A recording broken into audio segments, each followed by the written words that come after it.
Okay, so today we are going to start new chapter and that is friction.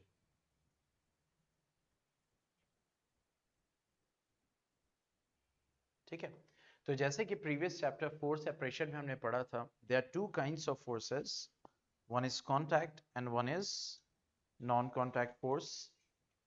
तो जो contact forces होते हैं उनमें friction is one kind of force, means ये एक तरह का कांटेक्ट फोर्स होता है। This is a contact force, ठीक है। और ये कैसा फोर्स होता है? Which opposes motion, means a force which opposes motion of the body, which opposes motion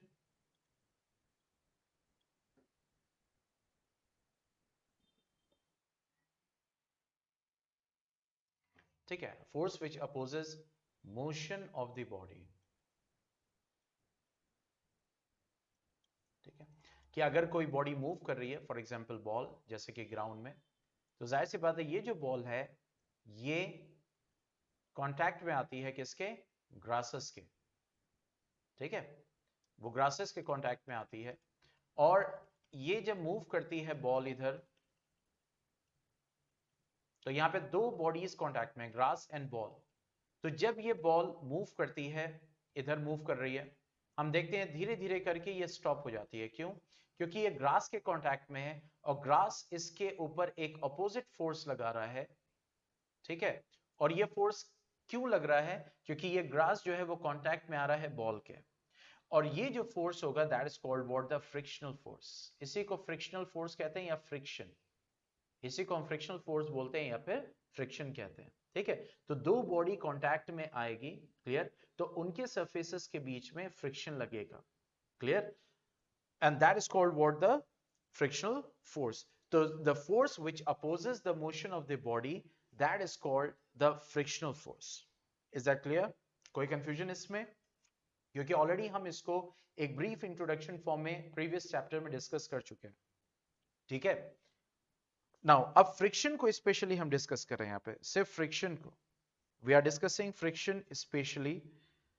तो अगर हम फ्रिक्शन को देखें तो हमें पता होना चाहिए कि what are the causes of friction, what are the causes of friction. So coming to the next, and that is causes of friction. Okay, now सबसे पहला कॉज जो फ्रिक्शन जिसकी वजह से प्रोड्यूस होता है, फ्रिक्शन लगता है, and that is the interlocking of surfaces.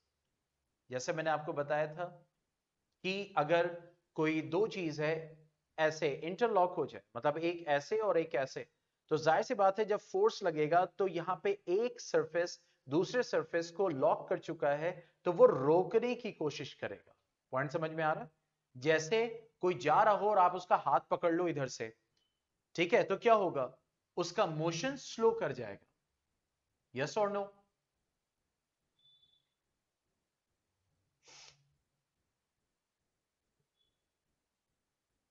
ठीक है, तो इसी तरीके से यहां पे क्या होता है? Interlocking of surfaces, interlocking of surfaces.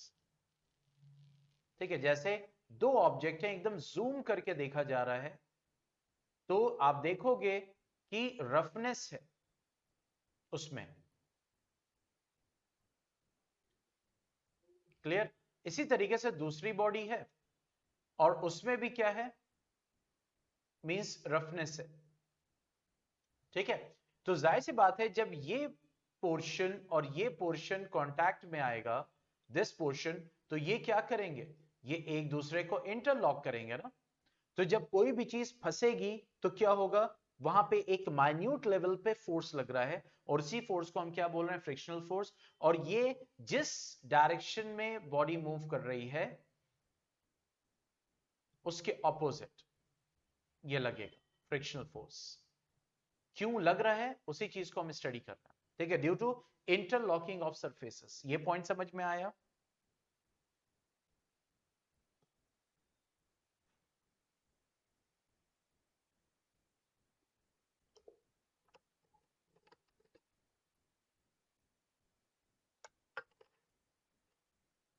देखो यहां पे क्या है कि बॉडी मूव कर रही है, फ्रिक्शनल फोर्स एक तरह का कांटेक्ट फोर्स होता है। जैसे मैंने आपको एग्जांपल दिया कि बॉल जब मूव करती है ग्रास पे तो वो रुक क्यों जाती है, क्योंकि ग्रास उस बॉल के कांटेक्ट में आ रही है और एक अपोजिट डायरेक्शन में फोर्स लगा रही है, उसी को हम बोलते हैं फ्रिक्शनल फोर्स। तो अब हम पढ़ रहे हैं कि कॉज क्या, फ्रिक्शनल फोर्स प्रोड्यूस कैसे होता है। तो जैसे आप जाओ अभी मार्केट में और बहुत ज्यादा भीड़ हो और बहुत स्पीड से जाओ, तो ये बताओ कि उस मार्केट के एक एंड से जब आप एंटर करोगे तो दूसरे एंड से सेम स्पीड से निकलोगे अगर बहुत ज्यादा लोग उस मार्केट में हैं?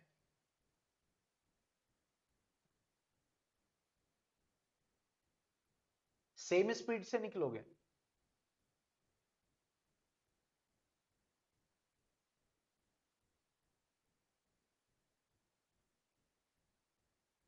हाँ, तो इस क्यों, क्योंकि जब आप जाओगे बहुत ज्यादा लोग हैं तो आप एक दूसरे से टच होगा, वो एक तरह का ऑपोजिशन होगा, वो अपोज करेगा और धीरे धीरे धीरे आपकी स्पीड स्लो होती चली जाएगी। तो इसीलिए जो दो सरफेसेस होते हैं उनको यहां पे जूम करके देखा जा रहा है, एकदम जूम करके। तो क्या देखा जा रहा है कि उनके सरफेसेस में क्या है, मतलब क्या है, मींस इंटरलॉकिंग होती है। ठीक है, इंटरलॉकिंग का मतलब क्या हो गया कि जैसे एक सरफेस, जैसे बॉल है, बॉल को जूम करके देख रहे हैं तो वहां पे भी क्या है, अच्छा जितना ज्यादा रफनेस होगी उतना ज्यादा इंटरलॉकिंग ज्यादा होगी। तो जब ये एक दूसरे पे, मान लो ये ऑब्जेक्ट इधर मूव कर रहा है और ये इस पे इधर फोर्स लगा रहा है, तो ये इस पे एक दूसरे पे जब कांटेक्ट करेंगे तो रोकने की कोशिश करेंगे ना। जैसे कि आप जब जा रहे थे बाजार से तो ये जो लोग हैं वो टकरा रहे थे तो धीरे धीरे आपकी स्पीड स्लो हो गई। पॉइंट समझ में आया? तो इसी तरीके से ये छोटे छोटे इंटरलॉकिंग ये जो सरफेसेस हैं वो दूसरे सरफेस से कांटेक्ट में आते हैं और ऑपोजिशन होता है, एक ऑपोजिट फोर्स लगता है।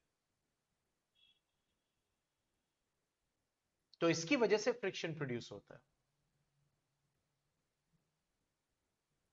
अब पॉइंट समझ में आया?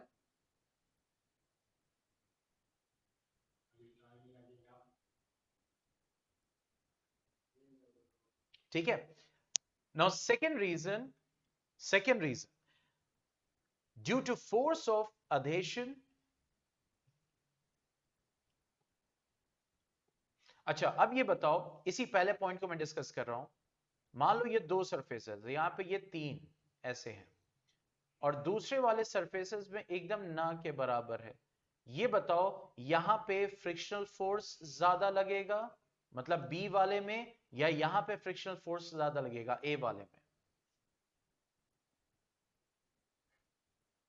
यहां पे बहुत ज्यादा सरफेसेस है एकदम रफ, यहां पे वही रफनेस है लेकिन कम है।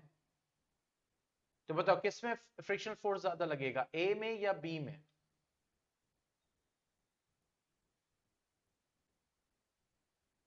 Yes, very good. ठीक है, तो इंटरलॉकिंग जितना ज्यादा होगी उतना ज्यादा फ्रिक्शन प्रोड्यूस होगा। ठीक है, इसी तरीके से means due to force of adhesion between two surfaces,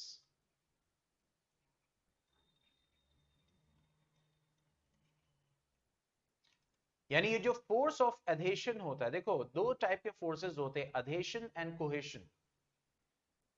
ठीक है, तो जो दो सरफेसेस एक दूसरे के कांटेक्ट में आते हैं तो वो एक फोर्स लगाते हैं।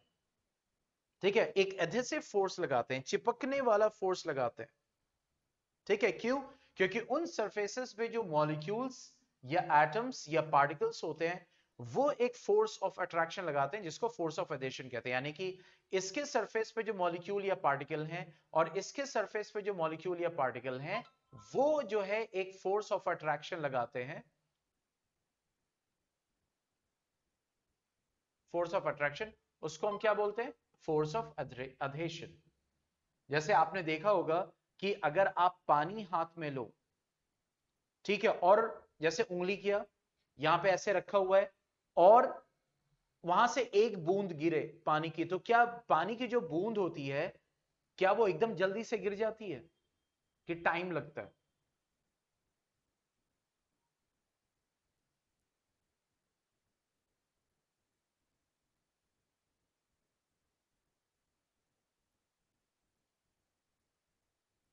कभी कभी यस, कभी कभी आपने देखा होगा कि पत्तियां होती हैं, तो इस पत्ती पे जो जैसे ओस गिरी हुई है, तो यहाँ पे एकदम जो है पानी की बूंद होगी और वो यहीं पे रहेगी बहुत देर तक, और बहुत टाइम के बाद जो है ये गिरती है।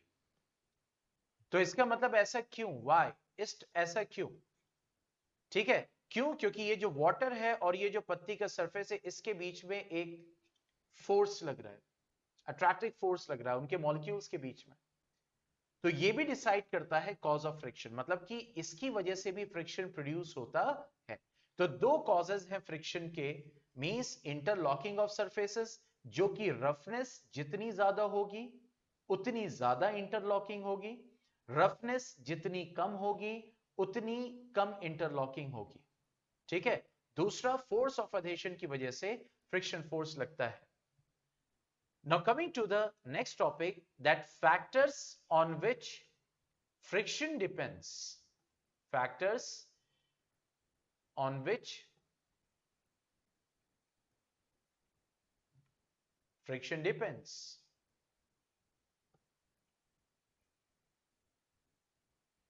यानी किन किन फैक्टर्स पे फ्रिक्शन डिपेंड करेगा। अभी हमने पढ़ा कॉज, फ्रिक्शन कैसे प्रोड्यूस होगा।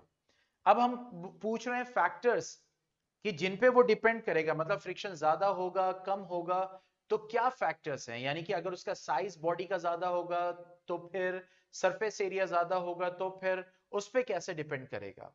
तो फैक्टर्स की हम बात करें तो the friction is directly proportional to the weight of the body. Friction is directly proportional to the weight of the body। यानी जितना बॉडी का वेट बढ़ता जाएगा, फोर्स ऑफ फ्रिक्शन, जैसे मिसाल के तौर पर वही एग्जांपल लो कि यहां पे क्या है, ग्रास है, ठीक है, और यहां पे क्रिकेट की बॉल मूव कर रही है, बहुत ध्यान से समझना, और इसका वजन ग्राम है, कुछ ग्राम, चंद ग्राम है, और यहीं पे दूसरी बॉल, आयरन बॉल मूव कर रही है जिसका मास 100 kg है।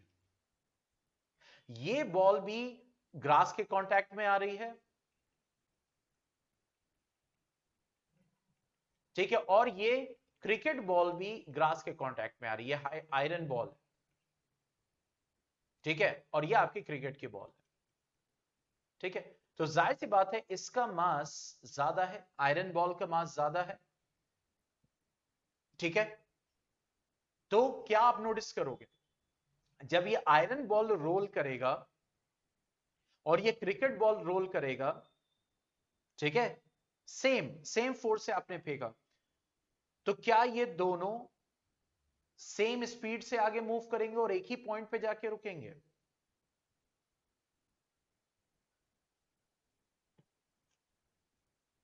प्रोवाइडेड सेम फोर्स से फेंका जा रहा है।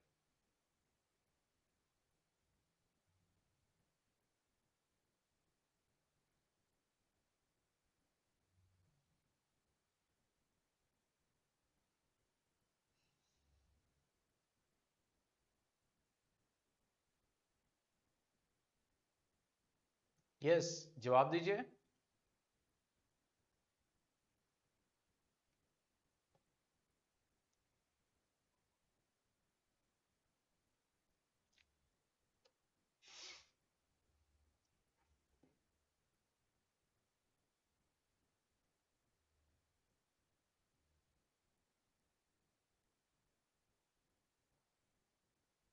हाँ, मींस ये जो आयरन बॉल है, जाहिर सी बात है इसका मास ज्यादा है, तो ये जल्दी रुके, क्यों? क्योंकि इसका मास ज्यादा, तो इसका मतलब वेट ज्यादा, तो वेट ज्यादा होने की वजह से यहां पे, यानी आयरन बॉल में जो फ्रिक्शनल फोर्स लगेगा वो ज्यादा लगेगा क्रिकेट बॉल से।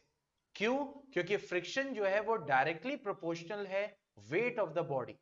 जैसे जैसे बॉडी का वेट बढ़ेगा, फ्रिक्शन भी बढ़ता चला जाएगा, तो इसीलिए आयरन बॉल ज्यादा दूर तक नहीं जाएगी, लेकिन क्रिकेट बॉल ज्यादा दूर तक चली जाएगी क्योंकि वो हल्की होगी आयरन बॉल से।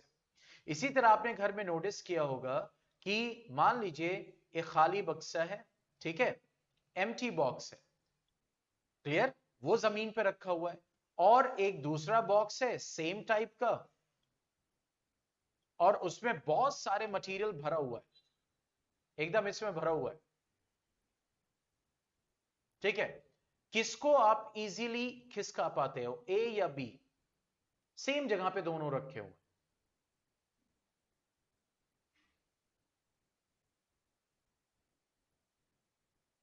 किसको आप आसानी से खिसका पाते हो?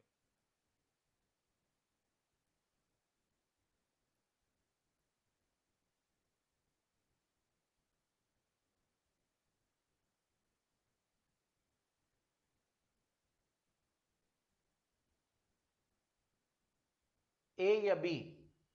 एक खाली बॉक्स है और एक भरा हुआ बॉक्स है।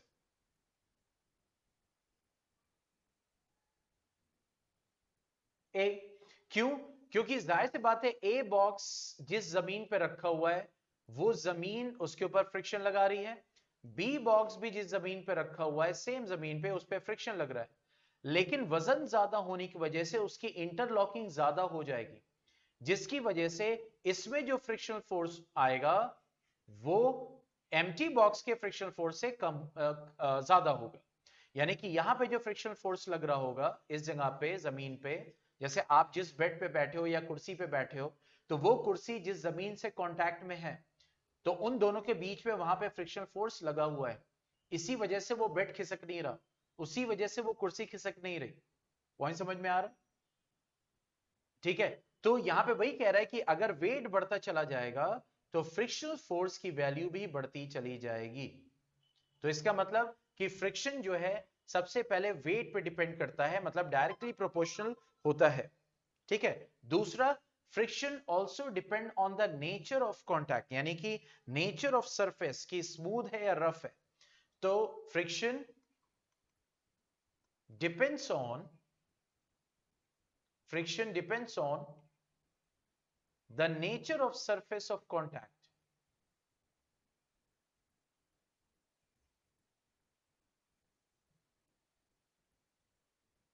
मतलब अगर स्मूथ है, सरफेस अगर स्मूथ है तो क्या होगा, फ्रिक्शन कम लगेगा। इसीलिए आपने देखा होगा कहीं पे जमीन पे तेल गिरा होता है, या फिर मार्बल गिर जाए, गोलियां, ठीक है, गिर जाए, या आटा गिर जाए, या फिर पानी हो, तो देखते हो ना पैर फिसल जाता है।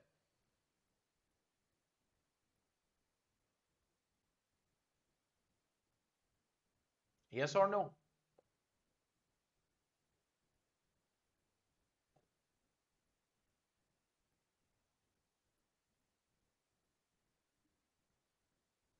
ठीक है, क्यों? क्योंकि उस पानी होने की वजह से, ठीक है, उस पानी या ऑयल यानी वाटर होने की वजह से, या ऑयल होने की वजह से, या फिर मार्बल्स हैं वहां पे, गोलियां हैं वहां पे, ठीक है, उनके होने की वजह से क्या होगा, जो चप्पल है आपकी और जो जमीन है उसके बीच में स्मूथनेस आ जाएगी, जिसकी वजह से फ्रिक्शन कम हो जाएगा और हम स्लिप कर जाते हैं।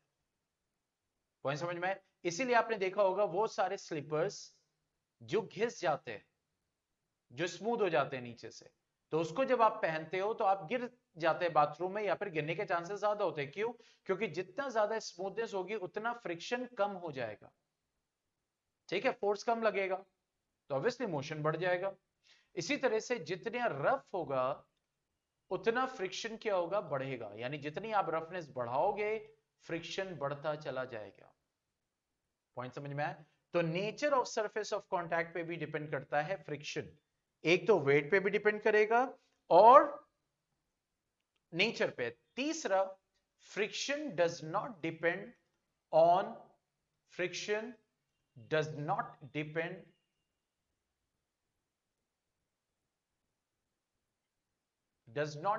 on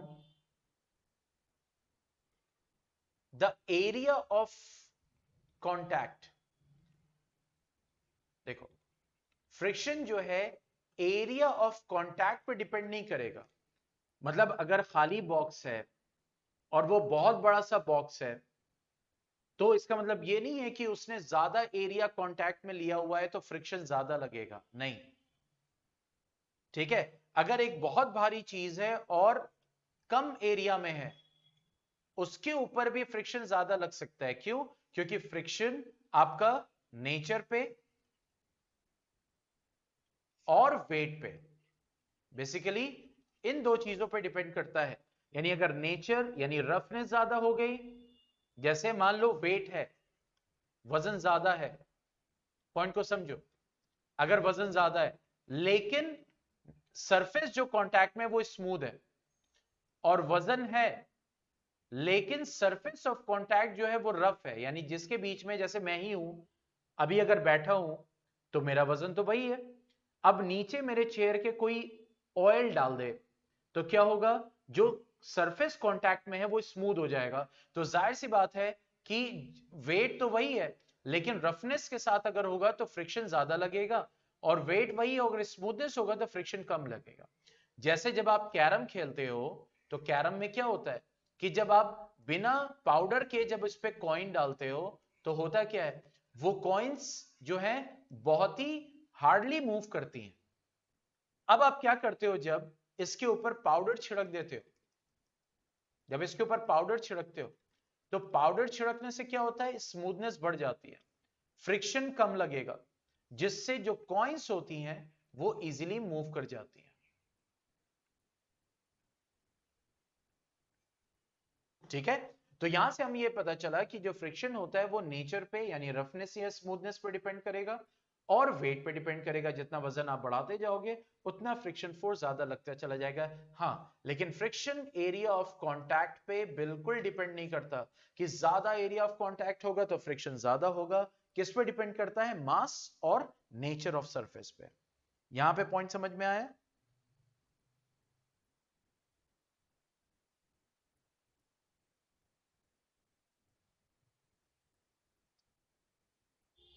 ठीक है, अब देखो, now coming to the next. जैसे मान लो तुम्हारे सामने ये बॉक्स रखा हुआ है, ठीक है, और ये एक सरफेस पे रखा हुआ है, मान लो क्वाइट रफ है वो, ठीक है, it's quite rough and this is a box. अब ये बताओ, जब आप इसको धीरे धीरे फोर्स लगाते हो तो जाहिर सी बात है कि ये जो बॉक्स और जमीन के बीच में जो कांटेक्ट है, ठीक है, अब यहां पे क्या लग रहा है, यहां पे एक ऑपोजिट फोर्स लग रहा है, and that is the frictional force. ये बताओ, जैसे ही आप इस बॉक्स पे मान लो आप धीरे धीरे फोर्स लगा रहे हो अपनी तरफ, क्या ये फौरन खिसक के आ जाता है?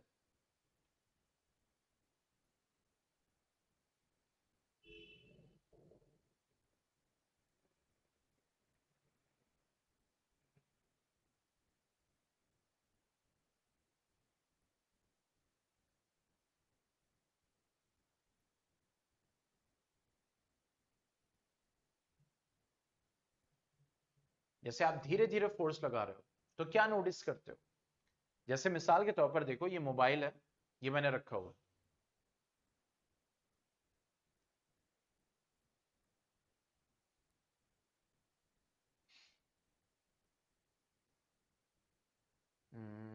एक मिनट, कोई ऐसा लेता हूं मोबाइल, मान लो ये है, ये विजिबल हो जाएगा, ठीक है, मान लो ये। अब देखो मैं इसके ऊपर फोर्स लगा रहा हूं, ठीक है, फोर्स लगा रहा हूं, अभी भी ये नहीं खिसका, मैं फोर्स बढ़ा रहा हूं, अभी भी ये नहीं खिसका, अब मैं फोर्स लगा रहा हूं, अब ये खिसकना शुरू हो रहा है, देखो।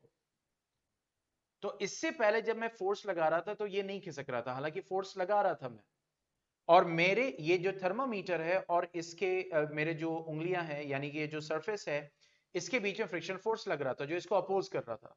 तो मैं इसके ऊपर फोर्स लगा रहा हूं, ये मूव नहीं कर रहा, और मैंने फोर्स बढ़ाया, अभी भी मूव नहीं किया, अब ये मूव करना शुरू किया। समझ में आ रहा? तो इसका मतलब क्या हुआ कि जब हम फोर्स लगाते हैं किसी भी बॉडी पे, यानी कि फोर्स लगाते हैं किसी भी बॉडी पे, ठीक है, तो अगर हम उसको स्लोली स्लोली समझे तो जैसे जैसे आप फोर्स बढ़ाते हो, ठीक है, फ्रिक्शनल फोर्स की वैल्यू बढ़ती चली जाती है। यानी आप फोर्स ज्यादा लगा रहे हो, फ्रिक्शनल फोर्स की वैल्यू बढ़ेगी। एक वक्त आएगा कि जब फ्रिक्शनल फोर्स की वैल्यू जो आप फोर्स लगा रहे हो उसकी वैल्यू के बराबर आ जाती है। पॉइंट समझ में आया? और जब इस फोर्स की वैल्यू ज्यादा हो जाती है फ्रिक्शनल फोर्स से, तो फिर वो ऑब्जेक्ट मूव करना शुरू कर देता है। पॉइंट समझ में आ रहा है? यानी कि जब मैं इसे फोर्स लगा रहा हूं तो क्यों नहीं ये खिसक रहा है? क्योंकि फोर्स फोर्स जो लगा रहा हूं वो अभी भी फ्रिक्शनल फोर्स जो लग रहा है उससे कम, यानी कि यहां पे क्या करेगी, इट विल नॉट मूव। लेकिन जैसे जैसे मैं फोर्स बढ़ा रहा हूं, फ्रिक्शनल फोर्स की वैल्यू बढ़ेगी और एक वक्त आएगा कि दोनों की वैल्यू बराबर होगी, लेकिन डायरेक्शन अपोजिट होगा, तो बैलेंस फोर्स हो जाएगा, अभी भी वो मूव नहीं करेगा। लेकिन जैसे ही मैं फोर्स की वैल्यू अपनी और बढ़ाऊंगा, क्योंकि फ्रिक्शनल फोर्स की एक लिमिट होती है, ऐसा नहीं वो बढ़ते ही चला जाएगा, ठीक है? जैसे ही मैं अपने फोर्स की वैल्यू और बढ़ाऊंगा, अब इंबैलेंस हो गया, रिजल्टेंट जीरो नहीं हुआ, यहां पे बैलेंस फोर्स था इसलिए वो मूव नहीं किया, रिजल्टेंट जीरो था। लेकिन यहां पे क्या है, दैट इज इम्बैलेंस फोर्स है, अनबैलेंस फोर्स है।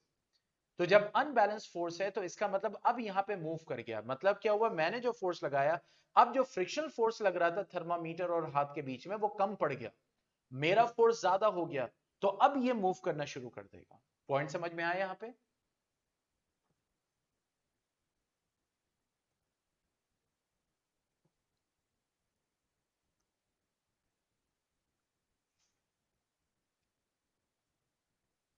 ठीक है, तो यहां से हमने ये पॉइंट निकाला कि the friction is a self adjusting force.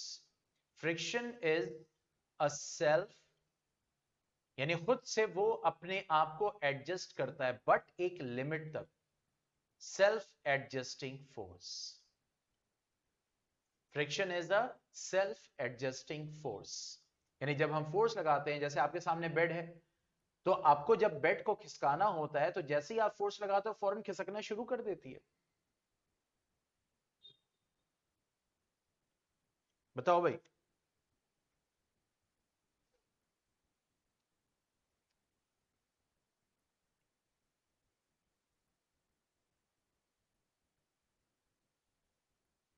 Yes और नो?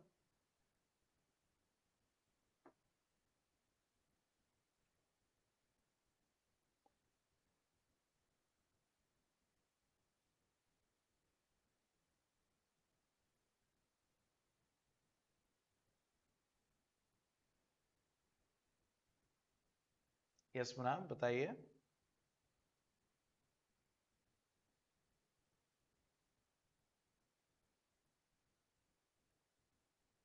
मींस जब हम, बेड आपके सामने होती है, जब आप अपनी बेड खिसकाते हो, तो ये बताओ जितनी फोर्स लगाते हो उसी एक फोर्स पे वो खिसक जाती है।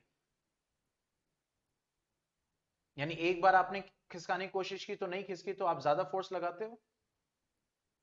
हाँ, क्यों?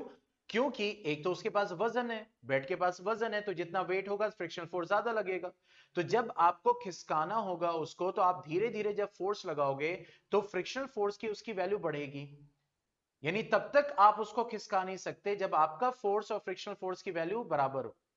जैसे ही आप उससे ज्यादा वैल्यू लगाओगे फोर्स की, तो अब वो बेड खिसकना शुरू करती है। ठीक है, तो इसीलिए कहा जाता है कि जब जो फ्रिक्शनल फोर्स होता है, that is a self adjusting force. Now coming to the next, and that is kinds of friction या काइंड्स ऑफ फ्रिक्शनल फोर्स। ठीक है, तो अगर हम बात करें तो we have three kinds of frictional force. One is the static friction. Static मतलब होता है रुका हुआ।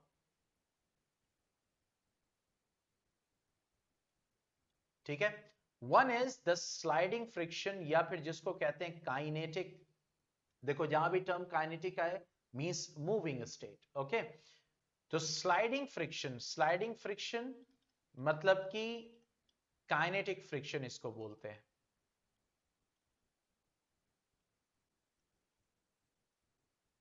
यानी जब कोई चीज फिसलती है तो इसको डिनोट किया जाता है फ्रिक्शन एस, और इसको डिनोट किया जाता है फ्रिक्शनल फोर्स के, दैट इज काइनेटिक फ्रिक्शन।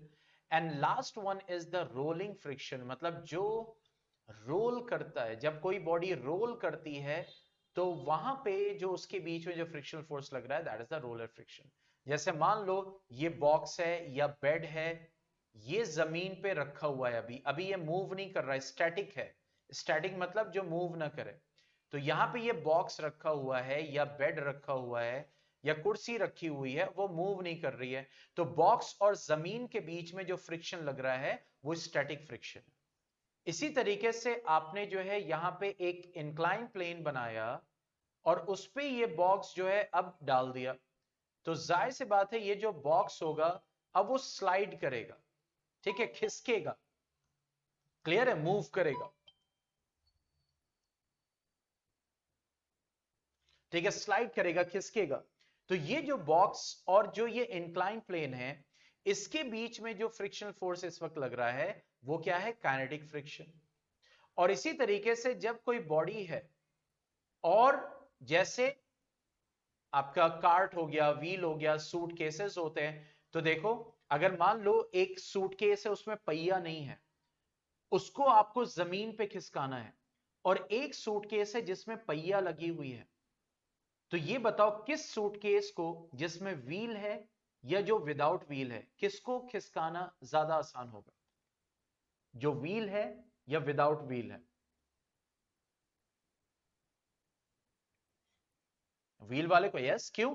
क्योंकि जब व्हील लग गया तो यहां पे रोलिंग फ्रिक्शन आ जाएगा, यानी अब जमीन में, क्यों, क्योंकि बार बार जो है ये जो व्हील है जो ये कांटेक्ट में बार बार चेंज होगा, ठीक है, कांटेक्ट सरफेस चेंज होगा, तो जाहिर सी बात है यहां पे फ्रिक्शनल फोर्स कम लगेगा। इसीलिए कहा जाता है स्टैटिक फ्रिक्शन सबसे ज्यादा होता है, उससे कम स्लाइडिंग फ्रिक्शन होता है, और सबसे कम रोलिंग फ्रिक्शन होता है।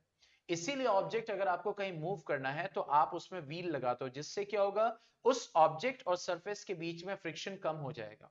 यही होता है साइकिल की जो हैंडल होती है उसमें बॉल बियरिंग्स यूज की जाती हैं, छोटे छोटे आयरन बॉल्स होते हैं। आपने देखा होगा अगर साइकिल वाइकिल की सर्विसिंग कराने गए होंगे, तो जो हैंडल होता है यहाँ पे एक छोटा सा जो होता है गोल आयरन का मींस नेक टाइप का होता है, और इसमें छोटे छोटे बॉल्स पड़े होते हैं, देखा है?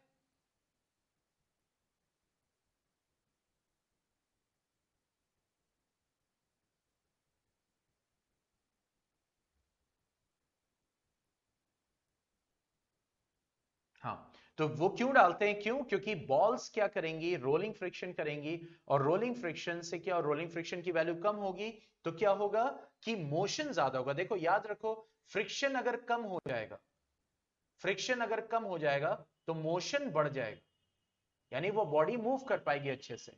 और अगर फ्रिक्शन ज्यादा होगा तो मोशन कम हो जाएगा, फ्रिक्शन ज्यादा होगा तो मोशन कम होगा। पॉइंट समझ में आया? जैसे अगर वही बॉल जो आपने घास पे फेंकी है वो जल्दी रुक जाएगी, और वही बॉल अगर आप मार्बल पे, कोई जमीन है उस पे फेंको तो वो दूर तक जाती है ना। क्यों? क्योंकि मार्बल और बॉल के बीच में फ्रिक्शन कम लग रहा है, तो मोशन उसका बढ़ जाएगा। और घास और बॉल के बीच में रफनेस ज्यादा है, जिससे फ्रिक्शन बढ़ेगा, तो मोशन क्या हो जाएगा, कम हो जाएगा, वो जल्दी रुक जाएगी। पॉइंट समझ में आ रहा है? तो इसीलिए स्टैटिक फ्रिक्शन की वैल्यू क्या होती है, ज्यादा होती है, ठीक है, बनिस्बत काइनेटिक फ्रिक्शन के, और सबसे कम वैल्यू होती है रोलिंग फ्रिक्शन के। इसीलिए आजकल सूटकेसेस और ऑल है, आप देखो उसी सूटकेस को भारी भारी, पहले सिर्फ बॉक्स हुआ करते थे और लोग उठाते थे अपने सर पे या फिर खिसकाया करते थे। आज क्या है, अब सूटकेस है, बड़े बड़े सूटकेस, उसमें व्हील लगी हुई है, आप आराम से उसको खींच के ले आ सकते हो। Why? Because we have applied the science over there, क्योंकि रोलिंग फ्रिक्शन जो होगा वो कम होगा स्टैटिक और स्लाइडिंग फ्रिक्शन से। कोई कंफ्यूजन इसमें?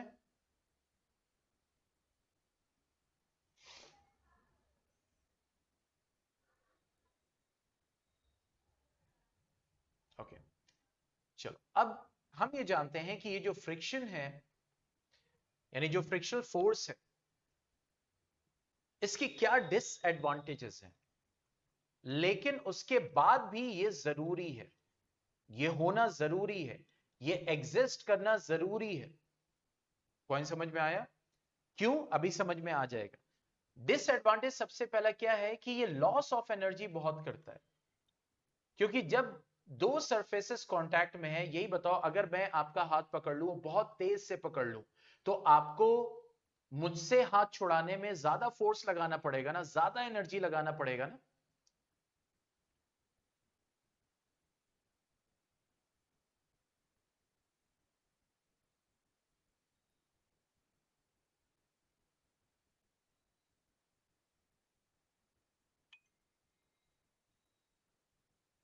यस और नो?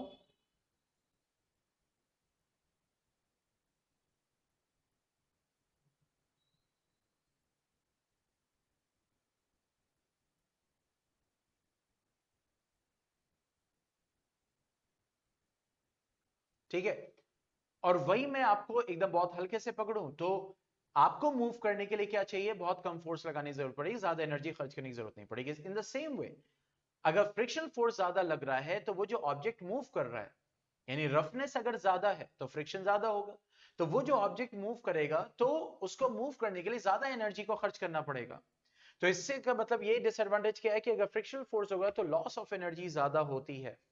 दूसरा, वियर एंड टेयर बहुत होता है। जैसे मिसाल के तौर पर कि अगर एक ऑब्जेक्ट है, बहुत ध्यान से समझना, जैसे एक नॉर्मल एक्सीडेंट होता है या फिर जैसे आपने देखा होगा कि अगर आप गिरो रोड पे, एकदम कंक्रीट रोड हो, तो देखो आपके कपड़े और स्किन ज्यादा छिल जाते हैं। लेकिन वही आपका एक्सीडेंट हो और आप एक बालू पे गिरो, तो क्या कपड़े और चोट उतनी ही लगेगी?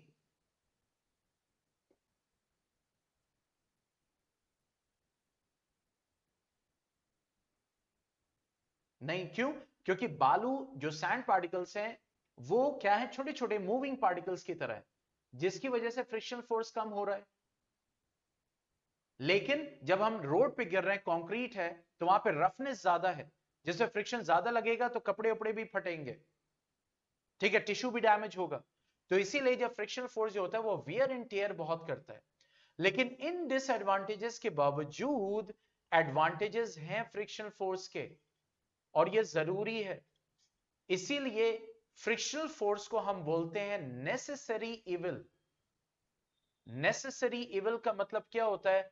वो चीज जो कि नुकसान तो करती है, लेकिन नुकसान करने के बावजूद वो जरूरी है, इसी को कहते हैं नेसेसरी इविल। जैसे एकदम मैं आपको लिविंग एग्जांपल्स दूंगा, प्रैक्टिकल एग्जांपल्स दूंगा। आपने देखा होगा जब ड्रिल किया जाता है दीवार में कोई भी चीज टांगने के लिए या कोई भी चीज हैंग करने के लिए, तो ड्रिल जब किया जाता है तो उसमें प्लग डाला जाता है, उसके बाद उसमें स्क्रू डाला जाता है, ठीक है। उस प्लग में क्या होता है, जिसको गुल्ली यहां पे नॉर्मल लैंग्वेज में कहते हैं, ठीक है, रफनेस होती है। और देखो स्क्रू में भी क्या होता है, देखो ऐसे ऐसे रफनेस होती है ना, ठीक है। तो ये रफनेस जरूरी है, और यही रफनेस इतनी होती है कि इस छोटी सी कील पे हम भारी से भारी चीज टांग लेते हैं। तो वो वहां पे टिकी हुई क्यों होती है? क्योंकि ये जो प्लग होता है आपका, और ये जो स्क्रू होता है, ये जो स्क्रू है, वो क्या होता है, इसमें रफनेस ज्यादा होती है, जो जिसकी वजह से फ्रिक्शन ज्यादा होता है, और फ्रिक्शन ज्यादा होने की वजह से वो दीवार में टिका रहता है। पॉइंट समझ में आया? तो देखो फ्रिक्शन कितना जरूरी है, कि जो स्क्रू या फिर नेल होते हैं या कील होती हैं, वो वुडन बोर्ड्स हो गए और फ्रिक्शन को ज्यादा बढ़ाते हैं, इस वजह से वो जरूरी है, फ्रिक्शन जरूरी है। पॉइंट समझ में आया? ये पॉइंट समझ में आया?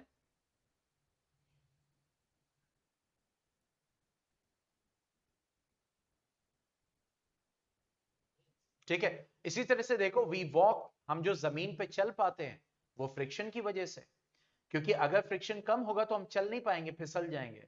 तो दूसरी जरूरी चीज समझ में आई, फ्रिक्शन होने की वजह।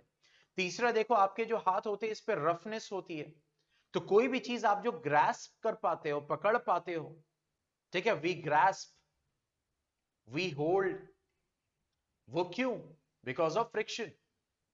अब देखो यहां पे मैं क्या यूज कर रहा हूं, पेन टैबलेट यूज कर रहा हूं। अब देखो इसका सरफेस क्या होता है, बहुत स्मूथ होता है। क्यों स्मूथ रखा जाता है? क्योंकि अगर ये तो रफ होगा तो मैं जब लिखूंगा तो ये जो पेन है, दिस पेन, ये जो पेन है, ये क्या होगी, ये डैमेज हो जाएगी। और स्मूथनेस अगर ज्यादा होगी तो मैं लिख भी पाऊंगा, लाइक दिस, जैसे अभी लिख रहा हूं, ये मैं लिख पाऊंगा इस पे, ठीक है। और और मैं अनकंफर्टेबल फील भी नहीं करूंगा। पॉइंट समझ में आया? लेकिन इसमें निब होती है एक। अब चूंकि स्मूथनेस ज्यादा है तो फ्रिक्शन बहुत कम पड़ रहा है, तो ये निब बहुत लंबा चलती है। पॉइंट समझ में आया? लेकिन धीरे धीरे धीरे ये घिसती चली जाएगी। क्यों? क्योंकि स्मूथनेस ज्यादा है लेकिन तब भी कुछ ना कुछ तो फ्रिक्शन पड़ रहा है। तो देखो धीरे धीरे ये निब घिसती जा रही है, जिसकी वजह से क्या होगा, ये निब एक दिन खत्म हो जाएगी, मुझे चेंज करनी पड़ेगी। पॉइंट समझ में आया? लेकिन स्मूथनेस की वजह से अब मुझे यहां पे फ्रिक्शन नहीं चाहिए, कम चाहिए। अगर फ्रिक्शन ज्यादा होगा तो मैं नहीं लिख पाऊंगा। पॉइंट समझ में आया? तो ग्रास्पिंग, होल्डिंग, राइटिंग, इसके लिए भी फ्रिक्शन की जरूरत पड़ती है। हम फ्रिक्शन की वजह से ही सेफ ड्राइविंग कर पाते हैं। यानी हमारे जो टायर्स होते हैं अगर वो स्मूथ हो जाए, चिकने हो जाए, तो देखो एक्सीडेंट होने के चांसेस बढ़ जाएंगे, कार फिसल जाएगी। इसीलिए जो टायर्स होते हैं उनको रेगुलरली चेक किया जाता है कि उसमें रफनेस होना चाहिए। ठीक है, इसी तरह आपके जो शू सोल्स होते हैं या फिर चप्पल के सोल्स होते हैं उसमें भी देखो रफनेस बना होता है। ठीक है, इसी तरह ब्रेक्स जो हम अप्लाई कर पाते हैं जिससे गाड़ी रुकती है, वो फ्रिक्शन की वजह से। अगर फ्रिक्शन नहीं होगा तो ब्रेक नहीं लगेगा। इसीलिए कभी कभी ब्रेक्स फेल क्यों हो जाते हैं, या तो ब्रेक्स घिस जाते हैं, यानी कि ब्रेक्स जो होते हैं वो स्मूथ हो जाते हैं, उनका सरफेस स्मूथ हो जाता है, जिसकी वजह से फ्रिक्शन कम लगता है, तो जिसकी वजह से एक्सीडेंट हो जाता है क्योंकि ब्रेक लग ही नहीं पाते। तो इसीलिए हम कहते हैं कि फ्रिक्शन के नुकसान होने के बावजूद भी इट्स अ नेसेसरी इविल, ये जरूरी है, वरना हम जो है वो वर्क नहीं कर पाएंगे। पॉइंट समझ में आया? अभी देखो मेरे पीछे जो डिजिटल बोर्ड है, डिजिटल टीवी है, 43 इंचेस का जो सैमसंग का जो एलईडी है, वो इतनी भारी है लेकिन वो एक प्लेट पे टंगी हुई है। क्यों? क्योंकि उसको जो नेल जो उसको जोड़े हुए हैं वो फ्रिक्शन की वजह से वो नेल उसको बहुत ही स्ट्रांगली होल्ड किए हुए हैं, just because of friction. Is that clear?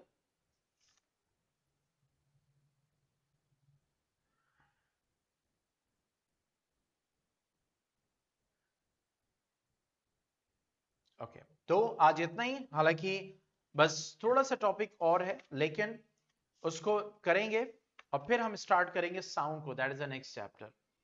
ठीक है, तो अब सीधा मंडे में मिलेंगे और वी विल कवर मैथमेटिक्स, क्योंकि साइंस में हम ज्यादा चैप्टर आपके रह नहीं गए, वो आराम से कवर हो जाएंगे। लेकिन मैं ये सोच रहा हूं कि मंडे से एक हफ्ता साइंस पढ़ लिया जाए, जैसा कहो, पूरा 1 वीक सिर्फ साइंस,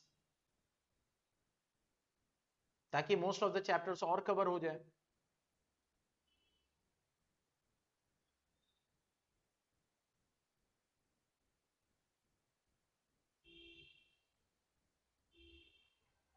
ओके, तो एक काम करते हैं, मंडे से हम 1 वीक, नेक्स्ट 1 वीक पूरा साइंस पढ़ने वाले हैं। ओके,